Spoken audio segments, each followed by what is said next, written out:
Hello everyone, MBBS abroad സെക്ഷന്റെ മറ്റൊരു എപ്പിസോഡിലേക്ക് എല്ലാവർക്കും സ്വാഗതം. നമ്മൾ ഫാർ ഈസ്റ്റേൺ ഫെഡറൽ യൂണിവേഴ്സിറ്റി ഇന്ന് ഡിസ്കസ് ചെയ്യുന്ന യൂണിവേഴ്സിറ്റിയാണ്. റഷ്യയിലെ ഒരു ഫേമസ് ആയിട്ടുള്ള ഒരു മെഡിക്കൽ യൂണിവേഴ്സിറ്റിയാണ് ഫാർ ഈസ്റ്റേൺ ഫെഡറൽ യൂണിവേഴ്സിറ്റി എന്ന് പറയുന്നത്. നമ്മുടെ കൂടെയുള്ള ശ്രുതിയാണ്. ശ്രുതി 7 വർഷമായിട്ട് MBBS അബ്രോഡ് സെക്ഷനിൽ എക്സ്പീരിയൻസ് ഉള്ള ആളാണ്. അപ്പൊ ശ്രുതിയോട് നമുക്ക് കൂടുതലായിട്ട് ഫാർ ഈസ്റ്റേൺ ഫെഡറൽ യൂണിവേഴ്സിറ്റി ഫെഫുവിന്റെ വിശേഷങ്ങൾ ചോദിച്ചറിയാം. എൻട്രൻസ് എക്സാമിനേഷൻ ഒക്കെയാണ് ഫെഫുവിന്റെ. അപ്പൊ കൂടുതൽ കാര്യങ്ങൾ നമ്മൾ ഈ വീഡിയോയുടെ മുഴുവനായിട്ടും കാണുമ്പോൾ മനസ്സിലാവുന്നതായിരിക്കും. അപ്പോൾ നമ്മളുടെ ഇത്രയും വർഷത്തെ എക്സ്പീരിയൻസിൽ ഫെഫു കൊണ്ട് മറ്റൊരുപാട് യൂണിവേഴ്സിറ്റിയുടെ റെപ്രസെന്റേറ്റീവ് ആയിട്ട് ശ്രുതി വർക്ക് ചെയ്യുന്നുണ്ട്. എന്താണ് ടോട്ടലി ഒരു എക്സ്പീരിയൻസ്? നമ്മളിപ്പോൾ 7 വർഷം എന്ന് പറയുമ്പോൾ മിക്കവാറും പല കുട്ടികൾ പുറത്തിറങ്ങിയിട്ടുണ്ടാകും അല്ലെ? ആ ഒരു എക്സ്പീരിയൻസ് ഒന്ന് ഷെയർ ചെയ്യാമോ? തീർച്ചയായിട്ടും. ഇപ്പൊ നമുക്കൊരു എക്സ്പീരിയൻസ് എന്നതിൽ ഉപരി ഒരുപാട് സന്തോഷമാണ്. ആക്ച്വലി നമ്മളിപ്പോ വിട്ടിട്ട് അവരെ കാണുന്നത് ഒരു 17 ഇയേഴ്സിലായിരിക്കും. ഒരു 17 വയസ്സിൽ നമ്മളൊരു +2 കഴിഞ്ഞ സ്റ്റുഡന്റിനെ കണ്ടിട്ട് അവരെ നമ്മൾ പഠിക്കാൻ വിടുന്നു. അത് കഴിഞ്ഞിപ്പോ നാളെ നമ്മൾ ഫോർ എക്സാമ്പിൾ ഇപ്പോൾ ലാസ്റ്റ് നമ്മൾ DC പോയ സമയത്ത് അവിടെ ഉണ്ടായിരുന്നത് ഒരു പ്രാക്ടീസ് ചെയ്യുന്ന ജൂനിയർ ഡോക്ടർ ഉണ്ടായിരുന്നത് നമ്മളുടെ ഇവിടുന്ന് പാസ് ഔട്ട് ആയിട്ടുള്ള സ്റ്റുഡന്റ് ആണ്. സോ അങ്ങനത്തെ സ്റ്റുഡൻസിനൊക്കെ കാണുമ്പോൾ നമുക്ക് മോർ ദാൻ ഒരു എക്സ്പീരിയൻസ് ഒരുപാട് സന്തോഷമുണ്ട്. അവർ തിരിച്ചു വന്ന് ഡോക്ടറായി വരുന്നു, പാസ്സായിട്ട് വരുന്നു. പിന്നെ അത് മാത്രമല്ല, നമ്മുടെ ഓഫീസിലാണെന്നുണ്ടെങ്കിലും അവർ നമ്മളെ വിസിറ്റ് ചെയ്യാൻ വരാറുണ്ട്. സോ അതൊക്കെ ഒരുപാട് സന്തോഷമുള്ള കാര്യമാണ്. അതിനെക്കാട്ടിലും കൂടുതൽ അവരുടെ പാരന്റ്സ് ഇപ്പൊ ഒരു 6 വർഷത്തെ ഒരു ബോണ്ടിങ് ആയിരിക്കും അവരുടെ പാരന്റ്സ് ആയിട്ട് ഉണ്ടാവുക. ഇപ്പൊ ഈ 6 വർഷം എന്ന് പറയുമ്പോൾ അവരുടെ എല്ലാ ബുദ്ധിമുട്ടുകളാണെന്നുണ്ടെങ്കിലും കൺസേൺസ് ആണെന്നുണ്ടെങ്കിലും നമ്മൾ കേൾക്കുന്നവരായിരിക്കും. അപ്പൊ അവർ പാസ് ഔട്ട് ആയിട്ട് വരുന്ന സമയത്ത് ഒരു ഡോക്ടറായിട്ട് അവരുടെ മോൾ അല്ലെങ്കിൽ മോൻ വരുമ്പോൾ അവരുടെ ഒരു സന്തോഷമുണ്ട്. അത് നമുക്ക് നേരിട്ട് എക്സ്പീരിയൻസ് ചെയ്യാൻ പറ്റുന്നുണ്ട്. അതാണ് ഇതിൽ ഏറ്റവും വലിയ കാര്യം എന്ന് വിചാരിക്കുന്നത്. അതുകൊണ്ട് ഒരുപാട് സന്തോഷമുണ്ട് ഈ ഒരു ഫീൽഡ് ഒരു കരിയർ ആയിട്ട് ചൂസ് ചെയ്തതില്. അതെ, ഏറ്റവും നോബിൾ ആയിട്ടുള്ള പ്രൊഫഷനാണ് മെഡിസിൻ പ്രൊഫഷൻ എന്ന് പറഞ്ഞ പോലെ തന്നെ പല കുട്ടികളുടെയും ഡ്രീം ആയിരിക്കും ഒരു MBBS എടുക്കുക എന്നുള്ളത്. പക്ഷെ പലപ്പോഴും നമ്മുടെ ഇന്ത്യയിലെ MBBSന്റെ കോസ്റ്റ് കാരണം അഫോർഡബിൾ അല്ല സിറ്റുവേഷൻ ഉണ്ട്. അപ്പൊ അങ്ങനെ ഒരു സിറ്റുവേഷനിൽ ഒരുപാട് യൂണിവേഴ്സിറ്റീസ് അഫോർഡബിൾ ആയിട്ടുള്ളതും അഫോർഡ് അല്ലാത്തതുമുള്ള ഒരുപാട് യൂണിവേഴ്സിറ്റീസ് പുറത്തുണ്ട്. എന്നാൽ എല്ലാ യൂണിവേഴ്സിറ്റിയും നമുക്ക് അങ്ങനെ സെലക്ട് ചെയ്യാൻ പറ്റത്തില്ല. വളരെ കുറഞ്ഞ യൂണിവേഴ്സിറ്റീസ് മാത്രമേ നമ്മൾ ഈ പറയുന്ന പല ഗൈഡ് ലൈൻസും ഫോളോ ചെയ്യുന്ന യൂണിവേഴ്സിറ്റീസ് ഉള്ളൂ. നമ്മുടെ നാട്ടിൽ തിരിച്ചു വന്ന് വർക്ക് ചെയ്യുന്ന ഡോക്ടേഴ്സ് ഉള്ള യൂണിവേഴ്സിറ്റീസ് ഉള്ളൂ. അപ്പൊ അത്തരത്തിലുള്ള യൂണിവേഴ്സിറ്റിയാണ് ഫാർ ഈസ്റ്റേൺ ഫെഡറൽ യൂണിവേഴ്സിറ്റി എന്ന് പറയുന്നത്, ഫെഫു എന്ന് പറയുന്നത്. ഫെഫുവിനെ കുറിച്ചുള്ള വിശേഷമാണ് നമ്മൾ ഇന്നത്തെ എപ്പിസോഡിൽ കൂടുതലായി ഡിസ്കസ് ചെയ്യുന്നത്. ഫെഫുവിനെ കുറിച്ച് ഡിസ്കസ് ചെയ്യാമോ?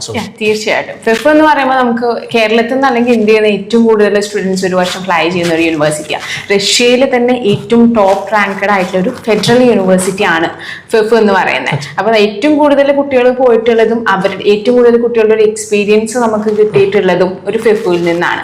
അപ്പൊ അവിടെ അക്കാഡമിക്സ് വൈസ് മാത്രമല്ല, അവിടുത്തെ ഇൻഫ്രാസ്ട്രക്ചർ ആണെന്നുണ്ടെങ്കിലും അവിടുത്തെ കുട്ടികളുടെ ഒരു ക്വാളിറ്റി, അവിടെ പഠിച്ചിറങ്ങുന്ന കുട്ടികളുടെ ഒരു ക്വാളിറ്റി എന്ന് പറയുന്നതും ഒരു ഹൈ ലെവലിലാണ്. അപ്പോൾ ഞാൻ സജസ്റ്റ്, ഇപ്പൊ എൻ്റെ അടുത്തൊരു കുട്ടി വന്ന് ചോദിക്കുകയാണ് എനിക്കിങ്ങനെ പഠിക്കാൻ പോകണം, റഷ്യയിൽ ഏത് യൂണിവേഴ്സിറ്റി പോകണമെന്ന് പറയുകയാണെങ്കിൽ ഞാൻ ഫസ്റ്റ് ഓപ്ഷനായിട്ട് എപ്പോഴും ഫെഫു ആയിരിക്കും പറയുന്നത്.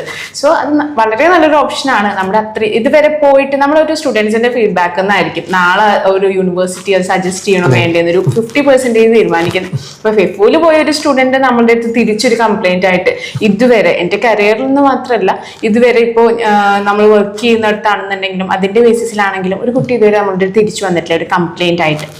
സോ നമുക്ക് അത്ര ധൈര്യമായിട്ട് സജസ്റ്റ് ചെയ്യാൻ പറ്റിയ ഒരു യൂണിവേഴ്സിറ്റിയാണ് ഫെഫു.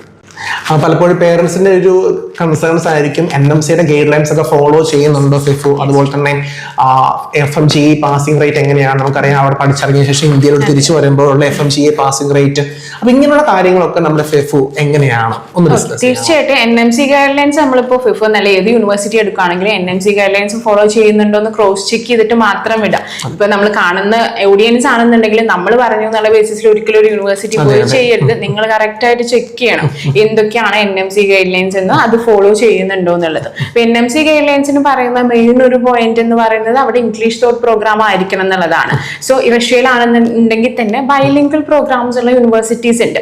അപ്പൊ അവിടെ റഷ്യനിലും അതുപോലെ ഇംഗ്ലീഷിലും ആയിരിക്കും അവരുടെ അക്കാഡമിക്സ് വരുന്നത്. ഒരു 3 വർഷം ഇംഗ്ലീഷിലും അത് കഴിഞ്ഞിട്ട് റഷ്യനിലാവും. സോ അങ്ങനത്തെ യൂണിവേഴ്സിറ്റി ആകുമ്പോൾ തിരിച്ചു വന്ന കുട്ടികൾക്ക് ഇവിടെ പ്രാക്ടീസ് ചെയ്യാനായിട്ട് പറ്റില്ല. സോ നമ്മൾ അത് ഉറപ്പുവരുത്തണം. ഇംഗ്ലീഷ് തോട്ട് പ്രോഗ്രാം ആണ് കംപ്ലീറ്റ്ലി എന്നുള്ളത്. അത് മാത്രമല്ല 6 years ഓഫ് എഡ്യൂക്കേഷൻ, 6 വർഷത്തെ എഡ്യൂക്കേഷൻ കുട്ടികൾക്ക് കിട്ടുന്നുണ്ട് എന്ന് നമ്മൾ ഉറപ്പുവരുത്തണം. അതായത് 5 വർഷത്തെ അവർക്ക് അക്കാഡമിക്സും പ്ലസ് 1 year ഇന്റേൺഷിപ്പ്. അതെ, നമ്മൾ ഏത് കൺട്രിയിൽ പഠിക്കാൻ പോകുന്നോ ആ കൺട്രിയിൽ 1 year ഇന്റേൺഷിപ്പ് ചെയ്താൽ മാത്രമാണ് തിരിച്ച് ഇന്ത്യയിൽ വന്ന് പ്രാക്ടീസ് ചെയ്യാനായിട്ട് പറ്റുള്ളൂ. സോ നമ്മൾ പഠിക്കാൻ പോകുന്ന യൂണിവേഴ്സിറ്റി 6 വർഷം ഉണ്ടോ, 1 year ഇന്റേൺഷിപ്പ് പ്രൊവൈഡ് ചെയ്യുന്നുണ്ടോ എന്ന് നമ്മൾ ക്രോസ് ചെക്ക് ചെയ്തിട്ട് മാത്രം പോവുക. ഇതൊക്കെയാണ് ഒരു മെയിൻ പോയിന്റ്സ് വരുന്നത് ഒരു യൂണിവേഴ്സിറ്റി നമ്മൾ എടുക്കുന്ന സമയത്ത്. സോ അതൊക്കെ ക്രോസ് ചെക്ക് ചെയ്തിട്ട് പോകാന്നുള്ളതാണ് മെയിൻ ആയിട്ടുള്ള കാര്യങ്ങൾ വരുന്നത്. അപ്പൊ നമ്മൾ റഷ്യ എന്ന് പറയുന്നത് ഏറ്റവും ബിഗ്ഗസ്റ്റ് ആയിട്ടുള്ള ഒരു കൺട്രി ആണല്ലേ. റഷ്യയുടെ ഏത് ലൊക്കേഷനിലാണ് നമ്മുടെ ഫെഫു സിറ്റുവേറ്റ് ചെയ്യുന്നത്? ഓക്കെ, ഇപ്പൊ റഷ്യയിലാണെന്നുണ്ടെങ്കിൽ റസ്കിൻ ഐലാൻഡ് എന്ന് പറഞ്ഞ ഒരു ഐലാൻഡിലാണ് നമ്മളുടെ ഫെഫു സിറ്റുവേറ്റ് ചെയ്യുന്നത്. അപ്പൊ ജസ്റ്റ് നമുക്കൊന്ന് ഗൂഗിൾ ചെയ്ത് നോക്കിയാൽ അതിന്റെ വിഷ്വൽ ഒരു ബ്യൂട്ടി കാണാനായിട്ട് പറ്റും. ഒന്നും കൂടെ പറയാമോ അതിന്റെ പേര്? Ruskin island. റസ്കിൻ ഐലാൻഡ് എന്നാണ് പ്രോപ്പർ ലൊക്കേഷൻ വരുന്നത്. ഓക്കെ, അപ്പൊ ആ ഐലൻഡില് ഒരു കുട്ടികൾക്ക് ഒരു വ്യൂ പോയിന്റ് എന്ന് പറഞ്ഞാൽ ഈ ഫെഫുവിൽ തന്നെ ഓൺ ആയിട്ട് ഒരു ബീച്ച് വരെയുണ്ട്. ഒരു ഹാഫ് മൂൺ ഷേപ്ഡ് ആയിട്ടാണ് യൂണിവേഴ്സിറ്റി വരുന്നത്. അപ്പൊ അതില് ഒരു ബീച്ചിന്റെ സൈഡിലാണ്. അപ്പൊ കുട്ടികൾക്കാണെങ്കിൽ ഇവരുടെ ഹോസ്റ്റലിൽ നിന്നൊക്കെ ഡയറക്റ്റ് വ്യൂ വരുന്നത് ബീച്ചിലോട്ടാണ്. ലൈക്ക് ഒരു 700 acres ആണ് ഈ ക്യാമ്പസ് ടോട്ടൽ വരുന്നത്. അപ്പൊ 700 acre ക്യാമ്പസിൽ ഒരു ക്യാമ്പസ് എന്ന് പറഞ്ഞാൽ നമുക്ക് ഇമാജിൻ ചെയ്യാൻ പറ്റും എന്തൊക്കെ അതിന്റെ ഉള്ളിൽ ഉണ്ടാവും, അല്ലെങ്കിൽ കുട്ടികൾക്ക് എന്തൊക്കെ ഫെസിലിറ്റീസ് അവർ പ്രൊവൈഡ് ചെയ്യുന്നുണ്ടെന്ന്. അതിൽ ഇൻക്ലൂഡഡ് ആയിട്ട് തന്നെയാണ് ഈ ബീച്ച് വരെ വരുന്നത്. ഓക്കെ, അതായത് നമ്മൾ പറയാം മെഡിക്കൽ കോഴ്സ് പഠിക്കുന്ന കുട്ടികളെ സംബന്ധിച്ചുള്ള ഒരുപാട് സിലബസ് ഉണ്ട്. അപ്പൊ അതിന്റെ ഹെക്റ്റിക് ആയിട്ടൊരു മൂഡില് കുറച്ച് എന്താണെങ്കിലും അവർക്കൊന്ന് റിലാക്സ് ആവാനും അത് കുറച്ച് എൻവയോൺമെന്റ് ഫ്രണ്ട്ലി ആണ്. കുറെ പ്ലാന്റ്സ് ആണെങ്കിലും കാര്യങ്ങളാണെങ്കിലും അതുപോലെ തന്നെ ഇപ്പൊ ബീച്ച് സൈഡൊക്കെ പോയിരുന്ന കുട്ടികൾക്ക് പഠിക്കാനും അതിനൊക്കെ ഉള്ളൊരു അറ്റ്മോസ്ഫിയർ കൂടി യൂണിവേഴ്സിറ്റി പ്രൊവൈഡ് ചെയ്യുന്നുണ്ട്. വേറെ കുറെ യൂണിവേഴ്സിറ്റീസ് ആണെങ്കിലും അക്കാഡമിക്സിന് ഭയങ്കര ഇമ്പോർട്ടൻസ് കൊടുക്കും. അപ്പൊ ഒരു സൈഡിലെ കുട്ടികളുടെ ഒരു മെന്റൽ ഹെൽത്തിന് ഇമ്പോർട്ടൻസ് കുറച്ച് കുറയും. തീർച്ചയായിട്ടും, കാരണം 18 years ആയിട്ടുള്ള കുട്ടികൾ എന്ന് പറയുമ്പോൾ അവർക്ക് പഠിത്തം മാത്രമല്ല അവരുടെ ആ ഒരു ഗ്രോ ചെയ്യുന്ന ലെവലിലുള്ള പല കാര്യങ്ങളും അവിടെ ആവശ്യമുണ്ട്. അപ്പൊ അതൊക്കെ നമുക്ക് ഈ യൂണിവേഴ്സിറ്റി സെലക്ട് ചെയ്യുമ്പോൾ നമ്മൾ നോക്കേണ്ട കാര്യങ്ങൾ തന്നെയാണ്. അപ്പൊ നമുക്ക് ഈ ഒരു യൂണിവേഴ്സിറ്റി പലപ്പോഴും റഷ്യ എന്ന് പറയുമ്പോൾ ചില സ്ഥലങ്ങളിലൊക്കെ ഭയങ്കര ഓവർ ആയിട്ടുള്ള ക്ലൈമറ്റിന്റെ പ്രശ്നങ്ങളുണ്ടല്ലോ. എങ്ങനെയാണ് ഫെഫുവിലെ ക്ലൈമറ്റ്? എങ്ങനെയാണ് ഇപ്പൊ ഫെഫുവിലാണെന്നുണ്ടെങ്കിൽ ഫസ്റ്റ് തിങ് കുട്ടികൾക്ക് ഓഫ് കോഴ്സ് അത് തണുപ്പുള്ള ഒരു രാജ്യം തന്നെയാണ്. അപ്പൊ നമ്മൾ അതിന് റെഡി ആയിട്ട് വേണം നമ്മൾ പോകാനായിട്ട്. ഞാനും ഒരിക്കലും ഭയങ്കര തണുപ്പൊന്നും പറ്റാത്ത എന്തെങ്കിലും അലർജിക് പ്രശ്നമുള്ള കുട്ടികൾക്ക് ഒരിക്കലും സജസ്റ്റ് ചെയ്യില്ല. അപ്പൊ നമ്മൾ അവിടെ പോകുമ്പോൾ കുറച്ച് തണുപ്പ് എന്തായാലും ഉണ്ടാവും, ഇന്ന് റെഡി ആയിട്ട് വേണം നമ്മൾ പോവാൻ. പക്ഷെ ഇവിടെ ക്ലാസ് റൂംസ് ആണെങ്കിലും ഹോസ്റ്റൽസ് ഒക്കെ ആണെങ്കിലും ഹീറ്റർ ഫെസിലിറ്റീസ് ഉള്ളതാണ്. സോ കുട്ടികൾക്ക് അങ്ങനെ ഒരു ബുദ്ധിമുട്ട് വരില്ല. റൂമിലൊക്കെയാണ് ഇപ്പൊ നമ്മുടെ സ്റ്റുഡൻസ് തന്നെ ഇപ്പൊ ഈവൻ വീഡിയോ കോൾ ഒക്കെ ചെയ്യുന്ന സമയത്ത് അവര് നമ്മൾ ഇടുന്ന പോലെ നോർമൽ ഡ്രസ് ഇട്ടിട്ടാണ് ഉള്ളിലൊക്കെ നടക്കുന്നത്. അപ്പൊ അവിടെ ഒക്കെ ഒരു ഹീറ്റിംഗ് ഫെസിലിറ്റീസ് ഉണ്ട്. പുറത്തിറങ്ങുന്ന സമയത്ത് നമ്മൾ ജാക്കറ്റ്സ് ഇടുക അങ്ങനെയുള്ളൂ.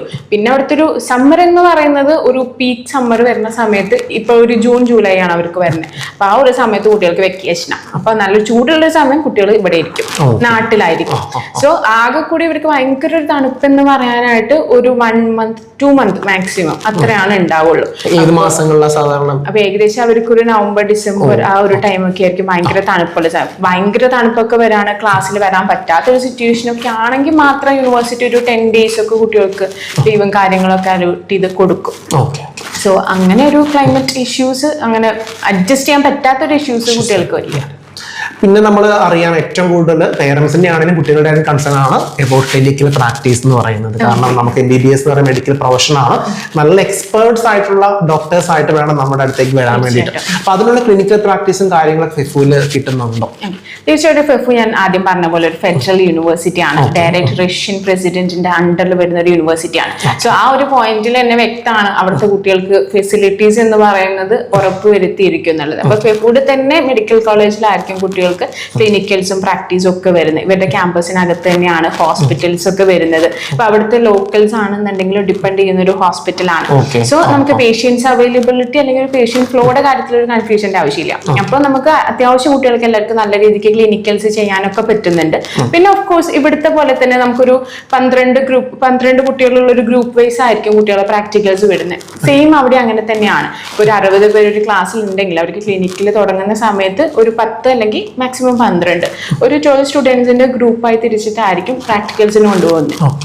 അവർക്ക് കുറച്ചുകൂടി നന്നായിട്ട് പഠിക്കാനും എല്ലാവർക്കും ഈക്വൽ ആയിട്ട് പഠിക്കാനുള്ള ഒരു ഓപ്പർച്യൂണിറ്റി എന്നുള്ള രീതിക്കാണ്. സോ ക്ലിനിക്കൽസിനെല്ലാം കുട്ടികൾ ഭയങ്കര ഹാപ്പിയാണ് പോയവരൊക്കെ.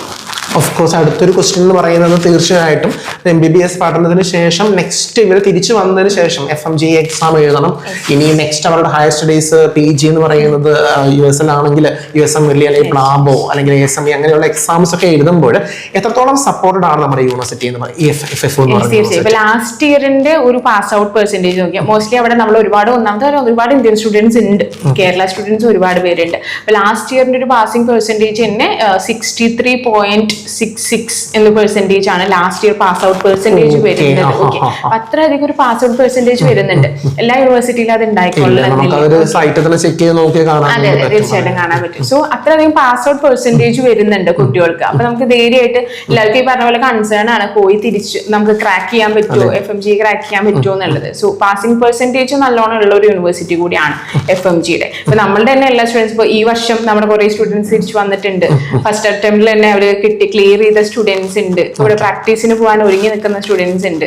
സോ ഒരുപാട് സ്റ്റുഡൻസ് നമുക്ക് അങ്ങനെ വരുന്നുണ്ട് പാസ് ചെയ്ത് പാസ്സായിട്ട്. അപ്പം നെക്സ്റ്റ് എന്താണ് ഈ അടുത്തത്? അവിടുത്തെ മലയാളീസ് ഉണ്ടോ?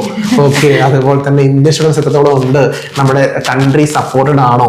അപ്പൊ അങ്ങനെയുള്ള കൺസേൺസ് ഒക്കെ ഉണ്ടാവും. നമ്മൾ റഷ്യ എന്ന് പറയുന്നത് ഓഫ് കോഴ്സ് നമ്മുടെ ഇന്ത്യയുമായിട്ട് ഒരുപാട് കണക്ഷൻ ഉള്ള ഒരു കൺട്രിയാണ് അല്ലെ. മാത്രമല്ല നമുക്കറിയാം, നമ്മുടെ ഫെഫു എന്ന് പറയുമ്പോൾ ഞാൻ കഴിഞ്ഞ ഒരു ദിവസം ഒരു ഫോട്ടോ കണ്ടിട്ടുണ്ടായിരുന്നു. നമ്മുടെ പ്രൈം മിനിസ്റ്റർ ഫെഫു വിസിറ്റ് ചെയ്തൊരു ഫോട്ടോ കണ്ടിട്ടുണ്ടായിരുന്നു. അപ്പൊ അതുകൊണ്ട് തന്നെ നമ്മൾ ഫെഫു അത്രത്തോളം എനിക്ക് തോന്നുന്നു ഇമ്പോർട്ടന്റ് ആയിട്ടുള്ള ഒരു യൂണിവേഴ്സിറ്റി ആണെന്ന് തോന്നുന്നു. അപ്പൊ നമുക്ക് പ്രധാനമായിട്ടും ഇത്രയും കാര്യങ്ങൾ ചോദിച്ചു. ഇനിയിപ്പോ നമുക്ക് അവിടുത്തെ ഫുഡിനെ കുറിച്ചുള്ള കാര്യമാണ്. ഓക്കെ, നമുക്ക് അവിടെ മലയാളീസ് ഒക്കെ ഉണ്ട്, ഇന്ത്യൻ സ്റ്റുഡൻസ് ഉണ്ട്. അപ്പം എങ്ങനെയൊക്കെയാണ് അവിടുത്തെ ഫുഡ്, അതുപോലെ ഹോസ്റ്റൽ, അങ്ങനെയുള്ള കാര്യത്തെ കുറിച്ച് ഡിസ്കസ് ചെയ്യാമോ? ഹോസ്റ്റൽ വരുന്നവർക്ക് ഒരു 3 സ്റ്റാർ ഫെസിലിറ്റീസിലാണ് ഒരു മിനിമം ഹോസ്റ്റൽ വരുന്നത്. ഒരു 3 to 5 സ്റ്റാർ ഫെസിലിറ്റീസിലായിരിക്കും കുട്ടികളുടെ ഹോസ്റ്റൽ വരുന്നത്. അതായത് നമ്മൾ ഇവിടെ ഒരു ഹോട്ടൽ റൂം ഒക്കെ എടുത്ത് എങ്ങനെ താമസിക്കുന്നത് അതുപോലെ ആയിരിക്കും. ഒരു 1 to 4 ഷെയറിംഗ് ഒക്കെ അവൈലബിൾ ആണ്. ഓക്കെ, അത് നമുക്ക് അലോക്കേറ്റ് ചെയ്ത് വരുന്ന പോലെ ആയിരിക്കും കിട്ടുന്നത്. പിന്നെ ഓഫ് കോഴ്സ് ഫുഡിന്റെ കാര്യം പറയുകയാണെന്നുണ്ടെങ്കിൽ സെൽഫ് കുക്കിംഗ് ആണ് അവിടെ കുട്ടികൾക്ക്. അപ്പൊ ഓരോ ഫ്ലോറിലും കുട്ടികൾക്ക് കിച്ചൺ അവൈലബിൾ ആണ്. അപ്പൊ അവർക്ക് അവിടെ കുക്കിംഗ് എസെൻഷ്യൽസ് ഒക്കെ ഉണ്ടാവും. അപ്പോൾ അവർക്ക് എന്താണോ വേണ്ടത്, നമുക്ക് വേണ്ടത് നമുക്ക് പ്രിപ്പയർ ചെയ്ത് കഴിക്കാം. നമുക്ക് ഇപ്പൊ ഇന്ത്യയിൽ കിട്ടുന്ന എല്ലാം അവിടെ അവൈലബിൾ ആണ്. അപ്പൊ എന്താണെന്നുണ്ടെങ്കിലും നമുക്ക് വാങ്ങിച്ച് കുക്ക് ചെയ്തിട്ട് കഴിക്കാനുള്ള ഫെസിലിറ്റി ഉണ്ട്. പിന്നെ ഫെഫുയുടെ ഹോസ്റ്റലിനെ സംബന്ധിച്ചിടത്തോളം ഒരു സ്പെഷ്യാലിറ്റി പറയുന്നത് ഏറ്റവും നന്നായി പഠിച്ചാൽ ഏറ്റവും നല്ല ഹോസ്റ്റലിൽ നിൽക്കാന്നുള്ളതാണ്. അവിടുത്തെ അക്കാഡമിക്സിൽ നന്നായി പെർഫോം ചെയ്യുന്ന കുട്ടികൾക്ക് ഏറ്റവും ദ ബെസ്റ്റ് റൂം കൊടുക്കുക. അവർ ഒരു 5 സ്റ്റാർ ഫെസിലിറ്റിയിലൊക്കെ അത് ബെസ്റ്റ് റൂം കൊടുക്കും. അപ്പൊ നെക്സ്റ്റ് ടൈം നമ്മൾ അക്കാഡമിക്സ് കുറച്ച് ബാക്കിലോട്ട് വന്നു കഴിഞ്ഞാൽ അവരതിന്റെ നെക്സ്റ്റ് ഒരു കാറ്റഗറിയിൽ വെക്കുക. അങ്ങനെയാണ് ഹോസ്റ്റലിന്റെ വരുന്നത്. പക്ഷെ നല്ല എന്താ പറയാ, അത് ബെസ്റ്റ് എന്ന് പറയില്ലേ, അബ്രോഡ് പഠിക്കാൻ പോകുന്ന കുട്ടിക്ക് കിട്ടാവുന്ന ബെസ്റ്റ് ഹോസ്റ്റൽസ് ആണ് ഫിഫു പ്രൊവൈഡ് ചെയ്യുന്നത്. ഒരു പേരൻസുമായിട്ട് കണക്ഷനും കാര്യങ്ങളൊക്കെ അവരെപ്പോഴും കീപ്പ് ചെയ്യുമല്ലോ അല്ലെ, ഒരു മോണിറ്ററിംഗ് ഒക്കെ ഉണ്ടാവുമല്ലോ, കാര്യങ്ങളൊക്കെ ഉണ്ടാവും. അതെ, അത് ഞാൻ നേരത്തെ പറഞ്ഞ പോലെ തന്നെ അവർക്ക് യൂസ് ചെയ്യാൻ പറ്റുന്ന ആപ്സ് ഉണ്ട്. യൂണിവേഴ്സിറ്റിയിൽ തന്നെ ആപ്പ് ഉണ്ട്. അതിൽ അവരുടെ കുട്ടികളുടെ അറ്റൻഡൻസും എക്സാംസും കാര്യങ്ങളൊക്കെ മോണിറ്റർ ചെയ്യാൻ പറ്റും. അറ്റൻഡ് ചെയ്തിട്ടുണ്ടോ അങ്ങനത്തെ കാര്യങ്ങളൊക്കെ മോണിറ്റർ ചെയ്യാനൊക്കെ പറ്റും. പാരന്റ്സിനും മോണിറ്റർ ചെയ്യാം. Okay okay. പിന്നെ നമുക്കറിയാം, ഒരു കുട്ടി നമ്മുടെ ഫെഫുൽ ഇൻട്രസ്റ്റഡ് ആണ് എങ്കിൽ നെക്സ്റ്റ് എന്ത് സ്റ്റെപ്പാണ് ചെയ്യേണ്ടത്? കാരണം എന്താന്ന് വെച്ചാൽ എനിക്ക് തോന്നുന്നു ഏറ്റവും ആദ്യം ക്ലോസ് ചെയ്യുന്ന ഒരു യൂണിവേഴ്സിറ്റി ആണെന്ന് തോന്നുന്നു. ഫെഫു എന്ന് പറയുന്നത് ക്ലോസ് ചെയ്യുന്ന യൂണിവേഴ്സിറ്റി ആണ്. ഓൾമോസ്റ്റ് ജൂലൈ ഫസ്റ്റ് വീക്ക് ഒക്കെ ക്ലോസ് ചെയ്യുന്ന യൂണിവേഴ്സിറ്റി. അപ്പൊ എന്തൊക്കെ സ്റ്റെപ്പാണ് ചെയ്യേണ്ടത്? എൻട്രൻസ് എക്സാമിനേഷൻ ഉണ്ട്. അപ്പൊ അതിനെ കുറിച്ചൊക്കെ ഒന്ന് ഡിസ്കസ് ചെയ്യാമോ? തീർച്ചയായിട്ടും. ഈ വർഷം എല്ലാ വർഷം നോക്കുകയാണെങ്കിൽ ആദ്യം ക്ലോസ് ചെയ്യുന്ന ഒരു യൂണിവേഴ്സിറ്റി ആണ് ഫെഫു. ഇപ്പോഴത്തെ ഒരു ഡേറ്റ് വന്നില്ല, ഒരു ജൂൺ ലാസ്റ്റ് വരെ നമുക്ക് ടൈം ഉണ്ട്. സെപ്റ്റംബർ ഇൻടേക്കിലേക്ക്. അതെ, സെപ്റ്റംബർ ഇൻടേക്കിലേക്ക്. അതിനുശേഷം പിന്നെ ഫെബ്രുവരി ഇൻടേക്ക്. ഫെബ്രുവരി ഇൻടേക്ക് ഇല്ല. ഒറ്റ ഇൻടേക്ക്, സെപ്റ്റംബർ ഇൻടേക്ക് മാത്രമല്ല. സോ ഈ സെപ്റ്റംബർ ഇൻടേക്ക് നിങ്ങൾ മിസ് ചെയ്ത് കഴിഞ്ഞാൽ പിന്നെ അടുത്ത സെപ്റ്റംബറിൽ പോകാൻ പറ്റും. ഓക്കെ, അപ്പൊ ഈ ഒരു വർഷത്തെ വന്നിട്ടുള്ള ഒരു ജൂൺ എൻഡ് വരെയൊക്കെയാണ്. കാരണം എന്താ വെച്ചാൽ ജൂലൈയിലാണ് എൻട്രൻസ് എക്സാം ഷെഡ്യൂൾ ചെയ്ത് വന്നിട്ടില്ല. സെക്കൻഡിനും തേർഡിനും ആയിരിക്കും എൻട്രൻസ് എക്സാം വരുന്നത് കുട്ടികളുടെ. സോ അതിന് മുമ്പായിട്ട് നമ്മൾ അഡ്മിഷൻ എടുത്ത് ഓഫർ ലെറ്റർ എല്ലാം കിട്ടി എക്സാമിന് വേണ്ടി പ്രിപ്പറേഷൻസ് കാര്യങ്ങൾ ചെയ്യണം. അല്ല, അത് മിസ്സാവുന്ന കുട്ടികൾക്ക് യൂണിവേഴ്സിറ്റി എനിക്ക് തോന്നുകയാണ് എക്സ്റ്റെൻഡ് ചെയ്യാൻ ഒരു 10 days എന്നൊക്കെ തോന്നുകയാണെന്നുണ്ടെങ്കിൽ എക്സ്റ്റൻഷൻ കിട്ടും. അപ്പൊ ഒരു സെക്കൻഡ് എൻട്രൻസ് എന്ന രീതിയിൽ അറ്റൻഡ് ചെയ്യേണ്ടി വരും എന്ന് മാത്രം. സോ മോസ്റ്റ്ലി ഒരു ജൂലൈ മിഡ് ആകുമ്പോഴേക്കും എന്തായാലും യൂണിവേഴ്സിറ്റി ക്ലോസ് ചെയ്യും. അപ്ലിക്കേഷൻ പ്രൊസീജിയേഴ്സും എൻട്രൻസ് എല്ലാം കഴിയും. Entrance examination physics, chemistry, biology ഏകദേശം ഒരു 30 to 35 ക്വസ്റ്റ്യൻസ് ഉണ്ടാവും. നെഗറ്റീവ് മാർക്ക് ഇല്ല. ഓക്കെ, അതാണ് ഒരു പ്ലസ് പോയിന്റ് വരുന്നത്. സോ ഒരു ബേസിക്സ് കാര്യങ്ങളായിരിക്കും. നീറ്റ് ക്രാക്ക് ചെയ്യുന്ന ഒരു കുട്ടി അല്ലെങ്കിൽ നീറ്റ് കുറച്ച് പ്രിപ്പറേഷൻസ് കാര്യങ്ങളൊക്കെ ചെയ്ത കുട്ടികൾക്ക് ഈസി ആയിട്ട് ചെയ്യാൻ പറ്റുന്ന ഒരു എക്സാം ആണ്. മാത്രമല്ല, ഇപ്പൊ അതിന് മുമ്പ് നമ്മളൊരു ട്രെയിനിങ് സെഷൻ കൊടുക്കുന്നുണ്ട് നമ്മുടെ സ്റ്റുഡൻസിന് വേണ്ടിയിട്ട്. ഇപ്പൊ പാസ് ഔട്ട് സ്റ്റുഡൻസ് അതുപോലെ തന്നെ ഇപ്പൊ അവിടെ പഠിക്കുന്ന കുട്ടികളൊക്കെ വെക്കേഷൻ ഇവിടെ അവൈലബിൾ ആണ്. അപ്പൊ ആ കുട്ടികളെയൊക്കെ വെച്ചിട്ട് എങ്ങനെ അറ്റൻഡ് ചെയ്യണം, എന്തൊക്കെ ശ്രദ്ധിക്കണം, അങ്ങനത്തെ കുറച്ച് കാര്യങ്ങൾ കുട്ടികൾക്ക് പറഞ്ഞു കൊടുക്കാനുണ്ട്. അപ്പൊ അങ്ങനത്തെ നമ്മളൊരു ട്രെയിനിങ് സെഷൻ ഓൾറെഡി കൊടുക്കും അതിനു മുമ്പ്. എന്നിട്ട് കുട്ടികൾ അറ്റൻഡ് ചെയ്താൽ മതി. നമുക്ക് ഇവിടെ ഓൾറെഡി ഫെഫുല് പഠിച്ച് നമ്മുടെ നാട്ടിൽ വർക്ക് ചെയ്യുന്ന ഡോക്ടേഴ്സ് ഉണ്ടെന്ന് പറഞ്ഞല്ലോ. അതേപോലെ തന്നെ അവിടെ പഠിക്കുന്ന കുട്ടികൾ ഇഷ്ടംപോലെ ഉണ്ടല്ലേ. അപ്പൊ ഒരു ഇൻട്രസ്റ്റഡ് ആയിട്ടൊരു കുട്ടിക്കാണെങ്കിൽ നമ്മൾ അങ്ങനെയുള്ള ആൾക്കാരുടെ കോൺടാക്ട്സ് നമുക്ക് കൊടുക്കാൻ പറ്റുമല്ലോ. തീർച്ചയായിട്ടും നമ്മുടെ മോസ്റ്റ്ലി എല്ലാ സ്റ്റുഡൻസ് ആണെങ്കിലും പാരന്റ്സ് ആണെന്നുണ്ടെങ്കിലും ഇത് ലൈക്ക് ഇവരൊരു കോഴ്സിന് ജോയിൻ ചെയ്യുന്ന പോലെയല്ല. 6 വർഷം നമ്മൾ ഇൻവെസ്റ്റ് ചെയ്യാൻ പോവാണ്. സോ 6 വർഷം നമ്മൾ വേറൊരു രാജ്യത്ത് പോയി താമസിക്കാൻ പോവാണ്. സോ എല്ലാവരും മോസ്റ്റ്ലി അവിടെ പഠിക്കുന്ന കുട്ടികളോട് അല്ലെങ്കിൽ ഇപ്പൊ പാസ് ഔട്ട് ആയി വന്നിട്ടുള്ള ഡോക്ടേഴ്സിനോട് സംസാരിക്കാൻ പറയാറുണ്ട്. കോഴ്സ് നമ്മൾ അത് അറേഞ്ച് ചെയ്ത് കൊടുക്കാറുണ്ട്. ഇപ്പൊ നമ്മളുടെ സ്റ്റുഡൻസിന്റെയും അല്ലെങ്കിൽ ഡോക്ടേഴ്സ് ആണെങ്കിൽ അവരുടെയും ഒരു ടൈം അവൈലബിലിറ്റി കൂടി നോക്കിയിട്ട് നമ്മൾ കോൾ അറേഞ്ച് ചെയ്ത് കൊടുക്കാം. അപ്പൊ അവർക്ക് എന്ത് കൺസേൺസ് ഉണ്ടെങ്കിൽ അവരോട് ചോദിക്കാം, എങ്ങനെയാണ് ഉള്ള കാര്യങ്ങളൊക്കെ ചോദിച്ച് സംസാരിച്ചിട്ട് അഡ്മിഷൻ എടുത്താൽ മതി. ഓക്കെ ആണെന്നുണ്ടെങ്കിൽ മാത്രം. ഓക്കെ, അപ്പൊ ഫിഫുവിനെ കുറിച്ചുള്ള ഏകദേശം കാര്യങ്ങളൊക്കെ നിങ്ങൾക്ക് മനസ്സിലായി വിചാരിക്കുന്നു. ഇനി എന്തെങ്കിലും ഡൗട്ട്സോ കാര്യങ്ങളോ ഉണ്ടെങ്കിൽ കമന്റ് സെക്ഷനിൽ ചോദിക്കുക. അതുപോലെ തന്നെ നമുക്ക് ഇനി വെബിനാർസും കാര്യങ്ങളൊക്കെ വരുന്നുണ്ട്. അപ്പൊ നിങ്ങൾക്ക് നമ്മുടെ വാട്സ്ആപ്പ് ഗ്രൂപ്പിൽ ജോയിൻ ചെയ്യാം. അപ്പൊ അതിന്റെ അപ്ഡേറ്റ്സും കാര്യങ്ങളൊക്കെ അതിനകത്ത് കിട്ടുന്നതായിരിക്കും. മറ്റൊരു വീഡിയോ ആയിട്ട് നമുക്ക് കാണാം. എല്ലാവർക്കും good bye. Thank you. Thank you.